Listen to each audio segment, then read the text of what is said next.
बहुत पुरानी बात है। एक जंगल में एक गुरुकुल था जिसमें बहुत सारे बच्चे पढ़ने आते थे। एक बात की बात है, गुरुजी सभी विद्यार्थियों को पढ़ा रहे थे, मगर एक विद्यार्थी ऐसा था जिसे बार बार समझाने पर भी समझ में नहीं आ रहा था।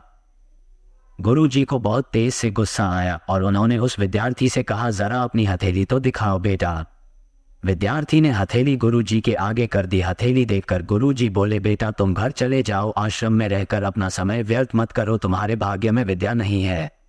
शिष्य ने पूछा, क्यों गुरुजी? गुरुजी ने कहा, तुम्हारे हाथ में विद्या की रेखा नहीं है।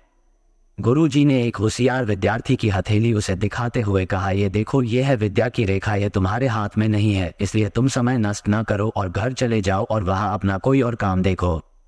ये सुनने के बाद उस विद्यार्थी ने अपने जेब से एक चाकू निकाला जिसका प्रयोग वह रोज सुबह अपनी दातुन काटने के लिए करता था। उस चाकू से उसने अपनी हाथ में एक गहरी लकीर बना दी।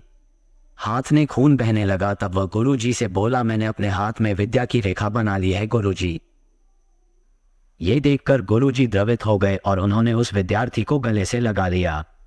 गुरुजी बोले, बेटा तुम्हें विद्या सीखने से कोई ताकत नहीं रोक सकती है। दृढ़ निश्चय और परिश्रम हाथ की रेखाओं को ही बदल देती है। दोस्तों, वो विद्यार्थी आगे चलकर महर्षि पाणिनि के नाम से प्रसिद्ध हुए, जिसने विश्व प्रसिद्ध व्याकरण अष्टाध्यायी की रचना की है। इतनी सदियां बीत जाने के बाद भी आज 2700 वर्षों बाद भी विश्व की किसी भी भाषा में ऐसा उत्कृष्ट और पूर्ण व्याख्या का ग्रंथ अब तक नहीं बना। तो दोस्तों, इस कहानी की शिक्षा ये है कि लोग चाहे जो भी बोले, हम हर एक को गलत साबित करते हुए अपनी लागन और कठिन परिश्रम के दम पर जो चाहे वो सब कुछ हासिल कर सकते हैं।